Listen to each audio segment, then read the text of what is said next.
Bismillah walhamdulillah wa salatu wa salam ala rasulillah wa ala alihi wa sahbihi wa man ittaba'a huda. Amma ba'du fa aujourd'hui le 6 du mois de Safar de l'année 1445 après la hijra de notre prophète Muhammad sallallahu alayhi wa sallam, nous entamons la première assise de notre série d'assises sur le résumé et l'explication très brève du livre de Cheikh Abd Salam ibn Barjas, Awa'iq at-Talab, les obstacles à l'apprentissage. Les obstacles à l'apprentissage de la science. Ce livre-là, rapidement, puisqu'on n'a pas beaucoup de temps avant la prière de l'Maghreb, rapidement, comme à mon habitude, je vais évoquer la méthodologie que je vais emprunter dans l'étude de ce cours, qui sera très brièvement comme cette méthodologie que j'emprunte pour le livre des fondements de la da'wa salafiyya, c'est-à-dire que je prends ce livre de Cheikh Ibn Barjas, rahimahullah ta'ala, qui est un livre très concis, très résumé, où il évoque des empêchements, des obstacles à l'apprentissage de la science. Ceci, nous lisons les titres et certaines de ces bénéfices ou certains de ces bénéfices qui ont été évoqués par Cheikh dans ce livre. Ceci afin de s'enjoindre mutuellement à l'apprentissage de la science. Et beaucoup de personnes, lorsqu'ils commencent leur apprentissage de la science, s'étonnent de ne pas y arriver, de ne pas arriver au but qu'ils s'étaient fixé, de ne pas arriver à ce qu'ils voudraient, de ne pas apprendre comme ils voudraient. Et il faut savoir qu'il y a beaucoup d'obstacles à l'apprentissage de la science. Ici, Cheikh nous en évoqua 10. Lorsque tu les comprends, que tu les connais, que tu les comprends, ceci te permet de les éviter. Et ça te permettra d'être plus assidu dans ton apprentissage de la science et d'être plus efficace dans ton apprentissage de la science. Des obstacles qui sont connus pour certains d'entre nous. À ce moment-là, ce sera un rappel pour nous, on se le rappelle les uns les autres, on s'enjoint ici dans ce cours à éviter ces obstacles, à les franchir. Et certains ne sont pas connus. On cherche pourquoi je n'arrive pas à apprendre, pourquoi je n'arrive pas à dépasser tel et tel niveau dans l'apprentissage de la science. Pourquoi je reste bloqué au même point, au même stade? Parce que tu n'as pas à la base connaissance de ces obstacles et que tu ne peux donc pas les enjamber, les franchir. Et donc la méthodologie que je vais emprunter est la même, c'est-à-dire que je rappellerai le titre de cet empêchement, de cet obstacle, et quelques points qu'a rappelé Cheikh. Donc je vais résumer très brièvement ce qu'a rappelé Cheikh ici, car c'est un livre très profitable pour l'étudiant en sciences comme pour celui qui souhaite se lancer dans l'étude de la science religieuse. Donc j'enjoins vraiment les frères qui comprennent la langue arabe de revenir vers ce livre et de le lire, et ceci pas simplement une seule fois, mais de le lire toutes les périodes, c'est-à-dire de le lire, de le réviser, de le lire en groupe avec d'autres frères qui souhaitent emprunter ce chemin de l'étude de la science, car c'est un livre très profitable et très bénéfique pour celui qui apprend la science, celui qui est déjà avancé dans l'apprentissage de la science, comme pour celui qui souhaite emprunter ce chemin. Et beaucoup de nos frères qui n'arrivent pas à avancer dans la science, qui ont commencé à emprunter ce chemin mais qui n'y arrivent pas, beaucoup d'entre eux sont éprouvés du fait qu'ils ne connaissent pas la méthodologie à emprunter pour l'apprentissage de la science. Ceci est un des plus grands obstacles. Et ici, Cheikh nous donne une méthodologie. En fait, tous ces obstacles tiennent lieu de méthodologie pour l'apprentissage de la science. Il y a encore d'autres choses à dire, comme cela, Cheikh, rahimahullah ta'ala, rappelé des paroles de Cheikh Sa'di, rahimahullah ta'ala, à la fin de ce livre, que je n'aurai pas le temps, je pense, de lire avec vous. Mais, à la fin de ce livre, il rappela des paroles de Cheikh Sa'di qui nous donne aussi des conseils dans l'apprentissage de la science. Donc il y a d'autres choses à dire, mais ces obstacles qu'il évoque ici sont comme un programme, comme une méthodologie pour celui qui veut apprendre la science. Barakallahu fikum. Donc je vais vraiment très résumer ce que nous avons devant nous, et j'enjoins vraiment les frères à revenir à ce livre, à le lire, à se le rappeler entre vous, et ceci pas une seule fois mais à de multiples occasions. Il commença par le premier de ces obstacles. Il dit que le premier de ces obstacles est le fait de demander la science, de rechercher la science pour autre que le visage d'Allah tabaraka wa ta'ala. Donc ici, quand je dis que c'est une méthodologie aussi, ce que j'ai évoqué à de maintes reprises, le fait que dans la majorité des livres qui traitent de l'étude de la science, que ce soit les livres des anciens comme les livres des savants contemporains, bien souvent la première porte, le premier chapitre traite de al-ikhlas, la sincérité. Ceci dans l'ensemble de tes œuvres, dans l'ensemble des œuvres que tu œuvres pour Allah tabaraka wa ta'ala, que tu œuvres dans ta religion. Et l'étude de la science, comme on l'a déjà évoqué, comme on va le voir encore une fois, est parmi les meilleures des œuvres. Parmi les meilleures des œuvres. Tu te dois donc d'être assidu, d'être attentif à demander la science et à pratiquer cette adoration pour le visage d'Allah tabaraka wa ta'ala seul et sans associé. Et la base de cela qui est le début de l'ensemble des œuvres est la parole du prophète sallallahu alayhi wa sallam: innamal a'malu binniyat wa innama likulli imri'in ma nawa. Ce hadith que la plupart d'entre nous connaissent en arabe et en français, même pour les non-arabophones, qui est une chose que bien souvent les gens passent sur ce hadith comme étant quelque chose de connu et de compris, est un hadith dans lequel nous tirons, ou duquel nous tirons maintes et maintes bénéfices que nous avons étudiés encore dans les règles jurisprudentielles, que nous voyons à chaque fois que nous étudions un livre, que nous étudions un sujet. La parole du prophète sallallahu alayhi wa sallam, dans le sens de ces paroles: les actes ne valent que par leurs intentions.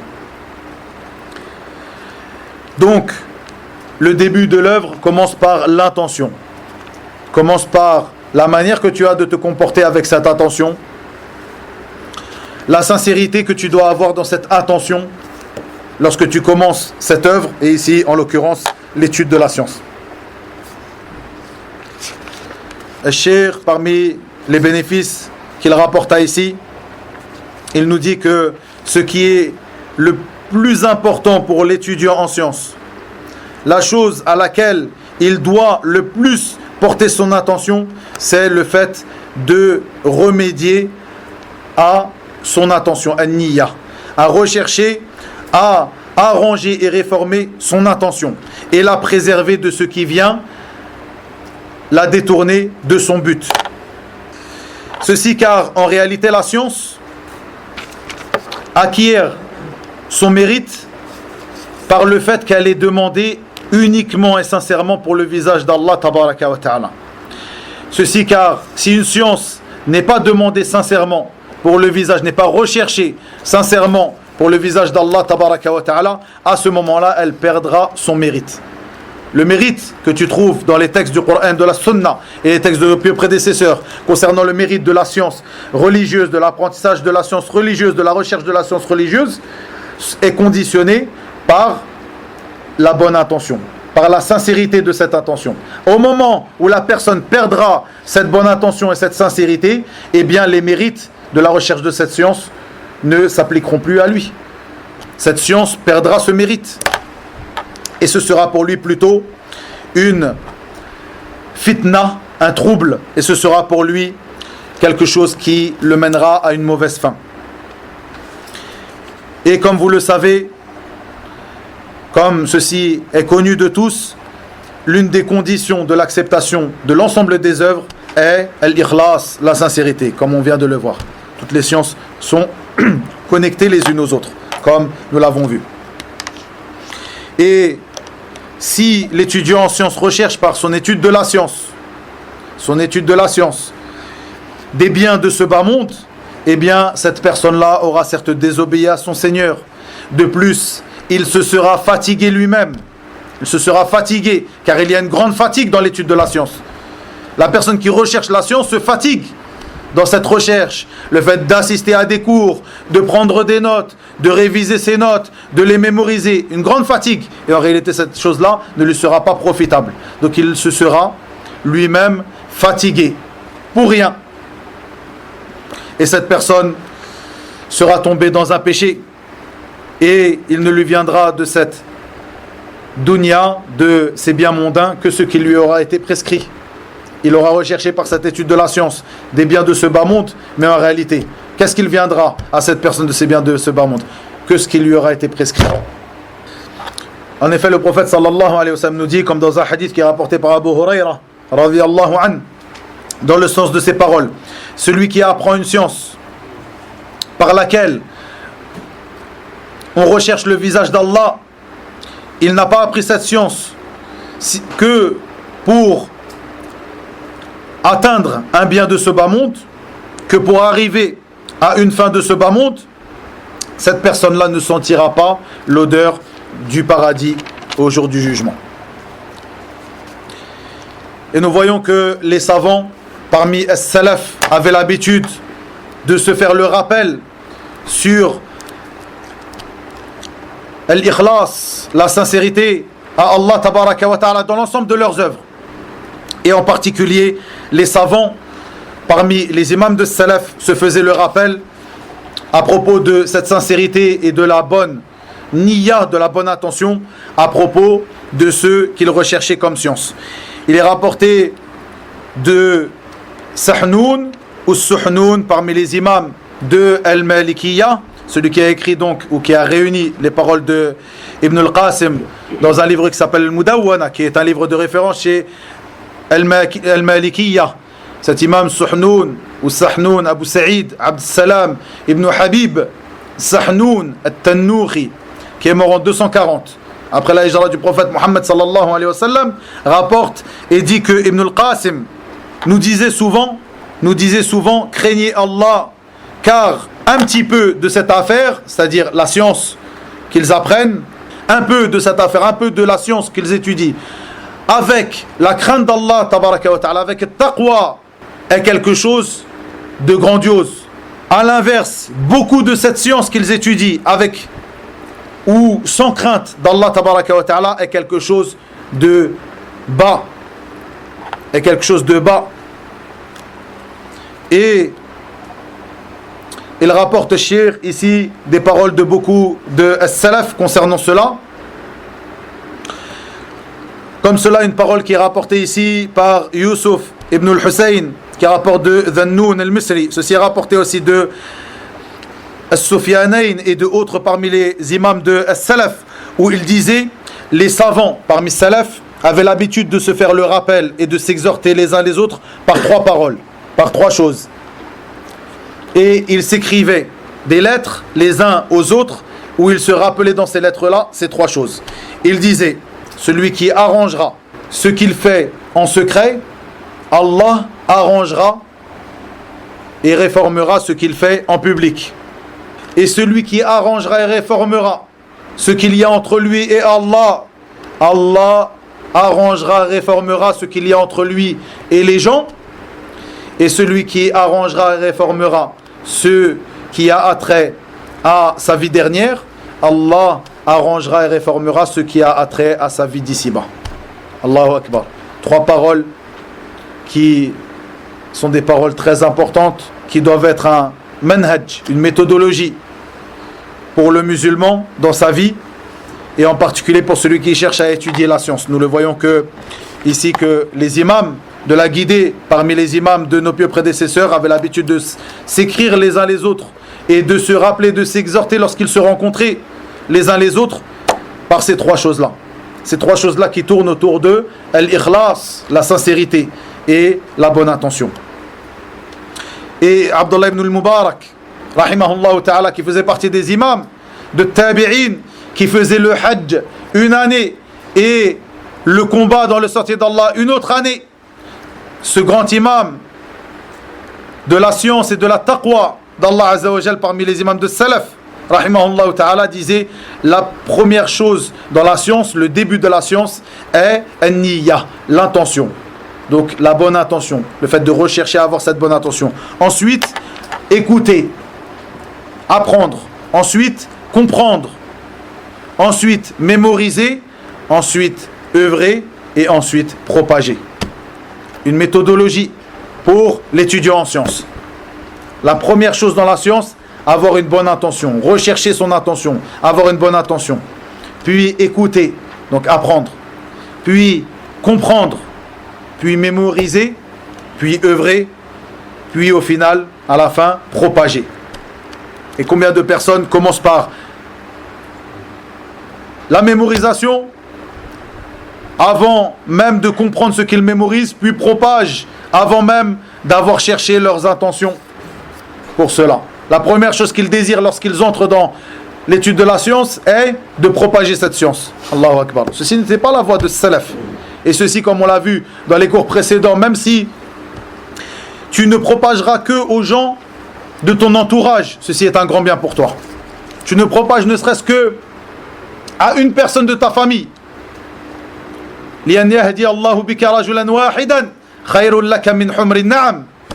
Si Allah ne guide par ta cause qu'une seule personne, ceci est meilleur que pour toi qu'un troupeau de chamelles rousses. La première chose qu'une personne fait de nos jours, lorsqu'elle rentre dans l'étude de la science, c'est de chercher une mosquée, à être un orateur et d'avoir un public. Elle n'a même pas commencé par la base. Quelle est cette base? Comme le disait l'imam Ahmed lorsqu'il était questionné. Qu'est-ce que tu dois rechercher par l'étude de la science? Il disait de faire sortir l'ignorance de ta propre personne, puis des autres. Comment, si tu ne sors pas cette ignorance de ta propre personne, tu veux la faire sortir des autres, tu veux enseigner aux autres? Et il est rapporté de plusieurs parmi as-salaf, comme cela de Abdullah ibn al-Mubarak, où il disait: il n'y a pas une chose qui est meilleure que l'étude de la science pour Allah, et il n'y a pas une chose qui est plus détestable que auprès d'Allah Azza wa Jal que l'apprentissage de la science pour autre qu'Allah. De même, il est rapporté de certains parmi ces salaf, comme de Muhammad ibn Shihab az-Zuhri, où il disait: il n'y a rien qui équivaut à l'apprentissage de la science du moment que la niya est bonne, du moment qu'il y a une bonne intention. Et plusieurs parmi as-salaf ridwanullahi alayhim, comme cela Sufyan ibn Sa'id al-Thawri, cet imam qui est mort en 161 après la hijra du prophète Muhammad sallallahu alayhi wa sallam, qui disait: ma alashtu shay'an ashadda alayya min niyyati. Dans le sens approximatif de ces paroles, je n'ai pas remédié à une chose qui était plus dure pour moi, plus compliquée pour moi, plus dure pour moi de faire des efforts sur cette chose-là que ma niyya, que mon intention. Cet imam de la guidée, qu'en est-il de nous alors, ayyuha al-ikhwa? Et il est rapporté de plusieurs parmi salaf où il disait, ridwanullahi alayhim, une personne commence l'étude de la science. Certains le disaient: nous avons commencé l'étude de la science, alors que nous n'avions pas, lors du commencement dans la recherche de la science religieuse, de niyya. Nous n'avions pas d'intention. Nous n'avions pas d'intention particulière. Et Allah Azza wa Jal a décrété que cette étude et cette recherche que nous avons fait pour la science, ou dans la science, ne pouvait se faire que par une intention, ou dans le sens de leur parole. Il est rapporté aussi de certains parmi les salaf où il disait: une personne demande la science, recherche la science pour autre qu'Allah, et Allah Azza wa Jal n'accepte pas que cette science ne soit recherchée que pour lui. Et certains parmi les savants, parmi eux l'imam al-Dhahabi, explique cette chose-là en disant, explique cette expression en disant que effectivement certains recherchent la science, apprennent la science religieuse, et la chose qui les a poussés à apprendre cette science religieuse n'est pas l'amour de cette science. L'amour de cette science, les textes qui sont rapportés sur le bienfait et le mérite de l'apprentissage de cette science, mais plutôt uniquement le fait de repousser l'ignorance de leur propre personne. Et au moment où ces personnes ont appris la science et ont avancé dans la science, il leur est apparu clairement l'obligation d'avoir une bonne intention et de réformer leur intention et d'être sincères pour Allah tabaraka wa ta'ala. Et à ce moment-là, ils ont fait un retour sur eux-mêmes et ils ont craint leur Seigneur tabaraka wa ta'ala et ont arrangé et réformé leur niyya, leur intention. Ceci est l'explication donnée par certains savants de cette expression qui est rapportée de certains gens de science. Donc Cheikh vous met en garde celui qui souhaite étudier la science religieuse de ne pas associer dans son intention quelqu'un, à ce qu'une personne associe dans son intention autre qu'Allah tabaraka wa ta'ala dans cette recherche de la science, car la recherche de la science est parmi les meilleures des œuvres pieuses. Et le Cheikh nous parle aussi d'un d'une chose qui est répandue chez les gens, de prendre comme preuve la parole d'Allah tabaraka wa ta'ala, wattaqullah wa yu'allimukumullah.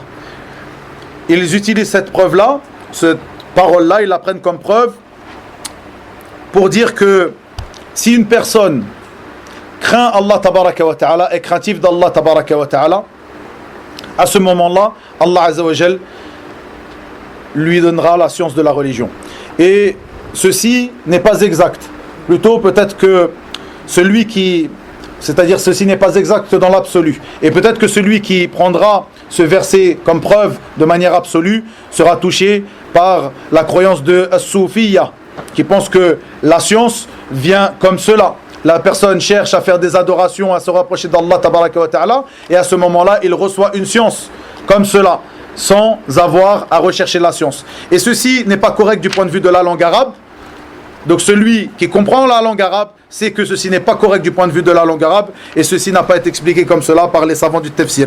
Plutôt que ce qui est connu et ce qui est évoqué par les savants du tafsir est que la crainte d'Allah tabaraka wa ta'ala vient par la science. C'est-à-dire qu'on commence par étudier la science religieuse, et ceci fait hériter ou laisse derrière elle la crainte d'Allah tabaraka wa ta'ala. Innama yakhsha Allah min ibadihi al-ulama.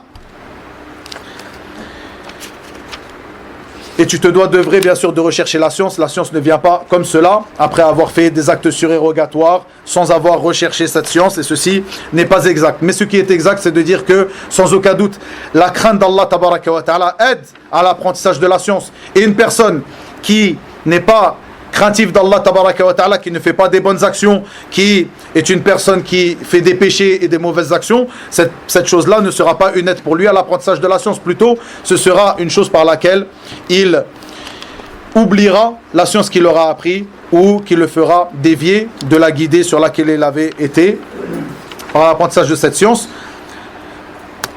Avant al-iqama et al-ikhwa, je vais évoquer simplement le deuxième de ces obstacles à l'apprentissage, rapidement, c'est le fait de délaisser les œuvres.